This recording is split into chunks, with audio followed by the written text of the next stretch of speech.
വനിതാ ഗുസ്തി താരങ്ങളെ ലൈംഗികമായി പീഡിപ്പിച്ചെന്ന ആരോപണത്തിൽ ക്രിമിനൽ കേസ് നേരിടുന്ന ഗുസ്തി ഫെഡറേഷൻ മുൻ പ്രസിഡന്റ് കൂടിയായിരുന്ന ബ്രിജ്ഭൂഷൺ ഇത്തവണ തന്റെ മണ്ഡലമായ കൈസർഗഞ്ചിൽ മത്സരിക്കുന്നില്ലെങ്കിലും മകൻ കരണിനെ ബിജെപി സ്ഥാനാർത്ഥിയായി പ്രഖ്യാപിച്ചതോടെ ആഡംബര കാറുകളും പ്രവർത്തകരെയും ഇറക്കി മണ്ഡലത്തിൽ ശക്തി പ്രകടനം ആരംഭിച്ചു കഴിഞ്ഞു.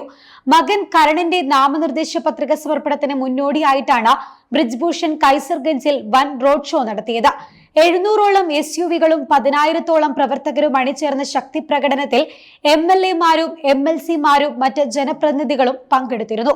എന്നാൽ മകന്റെ നാമനിർദ്ദേശ പത്രിക സമർപ്പിക്കാൻ ബ്രിജ്ഭൂഷൺ പോയിരുന്നില്ല. 5 പേർക്കാണ് അവിടെ പോകാൻ അനുമതിയുണ്ടായിരുന്നത്.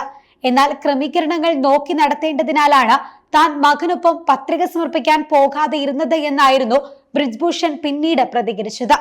കൈസർഗഞ്ചിൽ 6 തവണ മത്സരിച്ച് വിജയിച്ച MP ആയിട്ടുള്ള ബ്രിജ്ഭൂഷൺ സാങ്കേതികമായി സ്ഥാനാർത്ഥിയല്ലെങ്കിലും മകനിലൂടെ മണ്ഡലം കൈവശം വെക്കാനാണ് ഇപ്പോൾ ലക്ഷ്യമിടുന്നത്. ബ്രിജ്ഭൂഷണ് സീറ്റ് നൽകുന്നതിനെ ചൊല്ലിയുണ്ടായ അനിശ്ചിതത്വം കൈസർഗഞ്ചിലെ BJP സ്ഥാനാർത്ഥി പ്രഖ്യാപനം നീളാൻ കാരണമായി മാറിയിരുന്നു. 5ാം ഘട്ടമായ മെയ് 20-നാണ് റായിബറേലിയിലും കൈസർഗഞ്ചിലും അമേഠിയിലും ഉൾപ്പെടെ വോട്ടെടുപ്പ് നടക്കുന്നത്.